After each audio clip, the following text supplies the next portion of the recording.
द्वितीय श्लोक में अनुबंध चतुष्टय का वर्णन आता है। यह भी हर ग्रंथ के पूर्व में होता है। अनुबंध चतुष्टय का मतलब क्या होता है? विषय, अधिकारी, संबंध और प्रयोजन। जिस ग्रंथ को हम सुनने जा रहे हैं इसका विषय क्या है? विषय तो जानना चाहिए भाई। दूसरी बात आती है अधिकारी। अधिकारी का मतलब इसे कौन सुन सकता है, इसको श्रवण करने का अधिकारी कौन है। फिर इससे संबंध क्या होना चाहिए, फिर प्रयोजन क्या है इसे सुनने का, उद्देश्य क्या है, क्यों सुने हम कथा। तो इन चार बातों का वर्णन अनुबंध चतुष्टय में आता है, जो वेदव्यास जी महाराज ने एक श्लोक में समझाया है। धर्म प्रोजित कैत्रवोत्र परमो निर्मत्सराणाम सताम वेद्यम वास्तवमत्र वस्तु शिवदम।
शिवदं तापत्रयोन्मूलनम् श्रीमद्भागवते महामुनिकृते किं वा परैरीश्वरः सद्यो हृद्यवरुद्धृतेत कृतभिः शुश्रूषभिस्तत्क्षणा।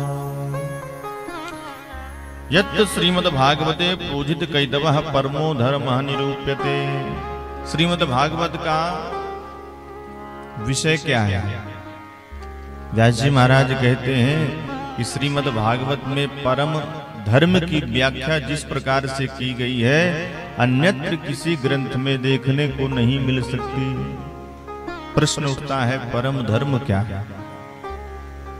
पहले तो हम लोग जान लें धर्म क्या है।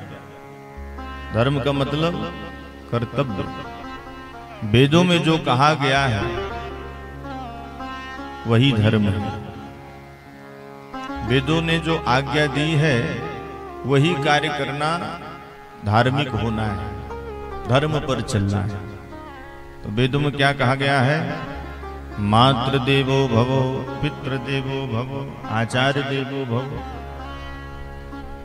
वेदों में तो यही कहा गया है। और माता पिता की सेवा करना धर्म है ही भाई। आचार्य की सेवा करना सबसे बड़ा धर्म है।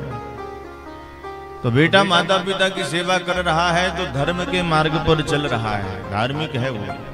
लेकिन किसी स्वार्थवश कर रहा है तो पूरी धर्म तो कर रहा है पर वो कपट पूर्ण धर्म कहलाएगा, निष्कपट धर्म नहीं कहलाएगा। पर श्रीमद् भागवत में निष्कपट धर्म की व्याख्या आई है सज्जनों। परम धर्म निष्कपट धर्म को ही कहा गया है।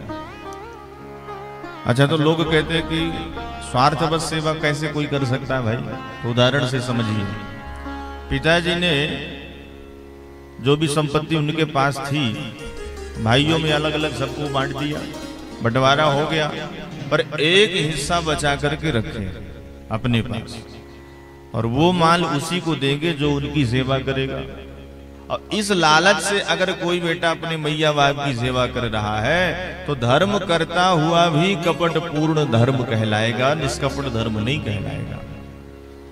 गुरु जी की सेवा अगर कोई चेला कर रहा है कि गुरु जी के जाने के बाद इनका आश्रम हमारे नाम हो जाएगा, हम ही को महंत बना करके जाएंगे, तो सेवा करते हुए भी वह कपट कर रहा है, कपट पूर्ण धर्म कर रहा है।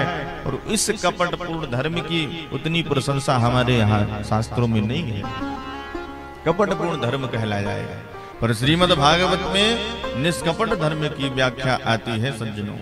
वेद्यम वास्त्रोमत्र वस्तु शिवदम तापत्रयोन्मूलनम। अच्छा, विषय तो हम लोगों ने जान लिया कि परम धर्म की व्याख्या है इस ग्रंथ में। अब इसका अधिकारी कौन है? निर्मत्सर। तो निर्मत्सर कौन है सज्जनों? जिसके भीतर से मत्सर निकल जाए वही निर्मत्सर है। तो मत्सर क्या है? किसी के उत्कर्ष को देख करके हमारे मन में ईर्ष्या पैदा हो जाए, समझ लीजिए आपके हृदय में मत्सर है। किसी की मान बढ़ाई को आप सहन नहीं कर पाए, किसी के पद प्रतिष्ठा को आप सहन नहीं कर पाए, कोई उठ रहा है उसको देख करके आपका मन जलने लग जाए, तो समझ लीजिए आपके मन में मत्सरता पल रही है। पहले इसकी सफाई करिए और फिर भागवत के अधिकारी बनिए।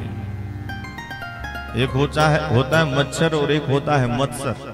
तो मच्छर बाहर से काटता है, मत्सर भीतर से काटता है। ये आगे क्यों बढ़ रहा है भाई? अभी तो साइकिल से चल रहा था, आजकल 4 व्हीलर में घूम रहा है, बहुत उड़ रहा है आजकल। अब आप लग गए उसी के पीछे उसको नीचा दिखाने के लिए, तो समझ लीजिए आपके हृदय में मत्सरता पल रही है। इसकी सफाई करिए, तभी आप भगवान की शरणागति प्राप्त करिए और श्रीमद् भागवत को श्रवण करिए। क्योंकि सज्जनों, पात्रता अगर बढ़िया नहीं है तो भागवत अमृत से भी बढ़कर के है, पर इसके लिए पात्रता भी होनी चाहिए। जैसे गैया का दूध अमृत के तुल्य होता है, पर खट्टे बर्तन में आप दूध दीजिए पूरा दुग्ध बर्बाद हो जाएगा। सियावर रामचंद्र भगवान की जय, संत भगवान की जय हो। हम सबके बीच में झरिया आश्रम के महंत श्री स्वामी जी पधारे हुए हैं। मेरे तो गुरु तुल्य ही हैं और मैं व्यासपीठ पर हूँ, इसलिए अब धृष्टता कर रहा हूँ, उठ करके प्रणाम नहीं कर पा रहा हूँ, पर व्यासपीठ से ही मैं प्रणाम कर रहा हूँ उन्हें। और निवेदन है मेरा, तखत में बैठा, हाँ तखत में, हम सबके ऊपर आशीर्वाद बरसाने के लिए महाराज जी पधारे हुए हैं। तो आइए 2 मिनट भगवान नाम संकीर्तन करते हुए स्वामी जी का स्वागत करें। जय सिया राम, जय जय सिया राम, जय सिया राम, जय जय सिया राम, जय सिया राम, जय जय सिया राम, जय सिया राम, जय जय सिया राम, जय सिया राम, जय जय सिया राम, जय सिया राम, जय जय सिया राम, जय सिया राम, जय जय सिया राम, जय सिया राम, जय जय सिया राम, जय सिया राम, जय जय सिया राम, जय सिया राम, जय जय सिया राम, जय सिया राम, जय जय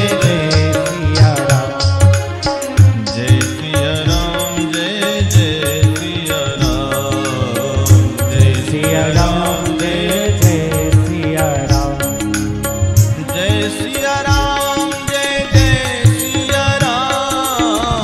जय सिया राम, जय जय सिया राम, जय सिया राम, जय जय सिया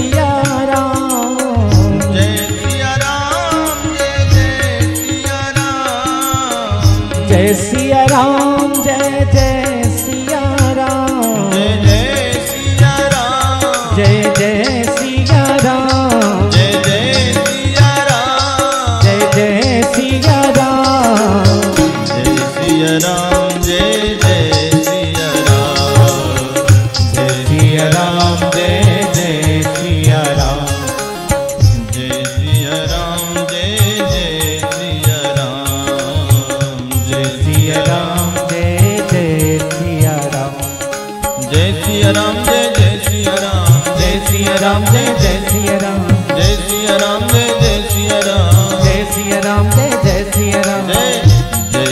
राम जय जय सिया राम जय सिया राम जय जय सिया राम जय सिया राम जय जय सिया राम जय सिया राम जय जय सिया राम जय जय सिया राम जय जय सिया राम। बोलिए भक्तवत्सल भगवान की जय, संत भगवान की जय हो। श्री महाराज जी के चरणों में बारंबार प्रणाम है।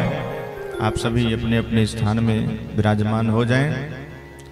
श्री महाराज जी का आशीर्वाद बीच बीच में हमें प्राप्त होता रहता है। अभी जिस दिन आना था यहाँ तो मैहर में ही महाराज जी ने दर्शन दे दिया हमको, वही आश्रम में ही, और आशीर्वाद दिया कि जाइए भगवान की कथा सुनाइए। तो समय समय पर मिलता रहता है और सेवा का भी अवसर प्राप्त होता रहता है मुझे। आपके झिरिया आश्रम में हनुमान जी महाराज को 2 बार कथा के माध्यम से मैंने सेवा करी, और एक बार तो पपरा धाम में हनुमान जी विराजे हैं पपरा धाम में, वहाँ भी राम कथा सुनाने का सुंदर सौभाग्य प्राप्त हुआ। तो सेवा का भी मौका महाराज जी देते रहते हैं, दर्शन लाभ भी प्राप्त होता रहता है। ऐसे संतों के चरणों में हम सभी मिलकर के बारंबार प्रणाम करते हैं। बोलिए भक्त वत्सल भगवान की जय हो। तो मैं निवेदन कर रहा था कि श्रीमद् भागवत श्रवण करने का अधिकारी वही है सज्जनों जो निर्मत्सर है। जिसके हृदय से मत्सरता निकल जाए वही कथा का अधिकारी है। पात्रता बढ़िया होनी चाहिए न सज्जनों, तभी तो हमारे भीतर प्रभु पधारेंगे। अब कथा हम लोग सुनते हैं इतना खर्च करके, 7-7 दिन समय भी देते हैं बैठ करके, तो भाई इसका लाभ क्या है, प्रयोजन क्या है? तो फिर व्यास जी महाराज लाभ की बात गिनाते हैं। वेद्यम वास्तव मत्र वस्तु शिवदम तापत्रयोन्मूलनम। श्रीमद् भागवत की कथा सुनने से सज्जनों वास्तव वस्तु का ज्ञान हो जाता है। वास्तव वस्तु माने जीव जगत और माया, इन्हीं को वास्तव वस्तु कहा जाता है। जीव मतलब स्वयं, माया मतलब माया, जगत मतलब संसार। तो स्वयं का ज्ञान हो जाना भी तो बहुत बड़ी बात है भाई। अभी तो हम खुद को नहीं जानते कि हम कौन हैं, आए कहाँ हैं, करना क्या है। तो स्वयं का ज्ञान होना जरूरी बात है। तो कथा सुनते ही स्वयं का ज्ञान हो जाएगा, और जब स्वयं का ज्ञान हो जाएगा तो फिर धीरे धीरे जगत का स्वरूप भी समझ में आने लग जाएगा, और फिर माया को भी हम लोग जान जाएंगे। माया का जो चक्कर चल रहा है उसकी भी अनुभूति हमें हो जाएगी।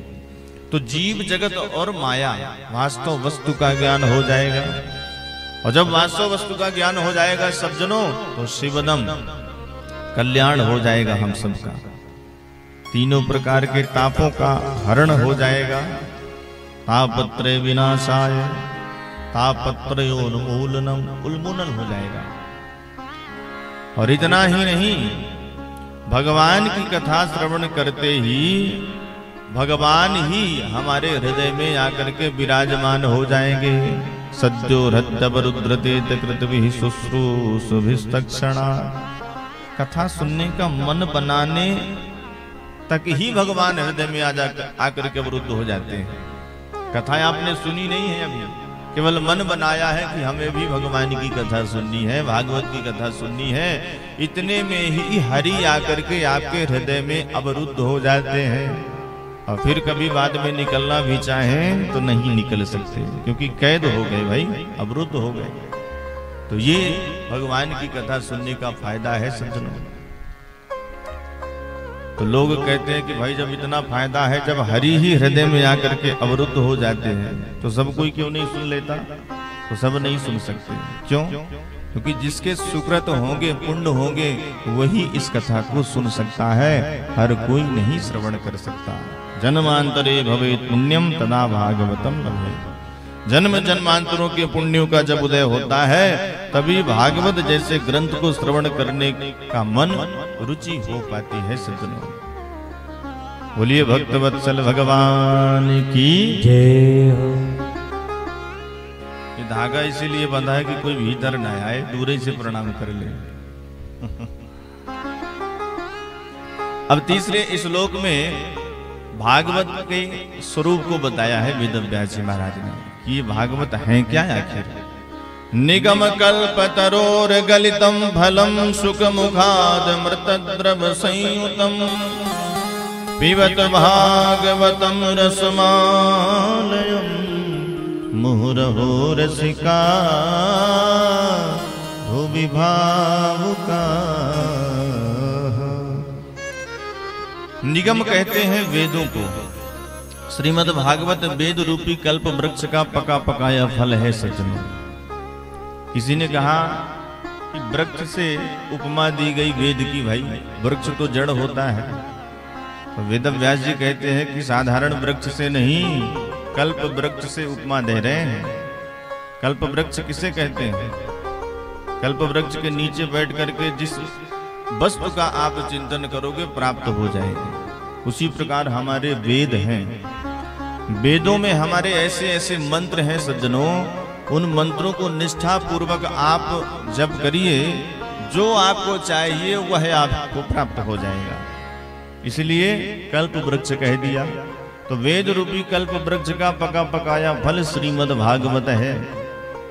तो किसी ने कहा कि ऊपर शाखा से नीचे गिरा होगा तो टूट गया होगा, फूट गया होगा।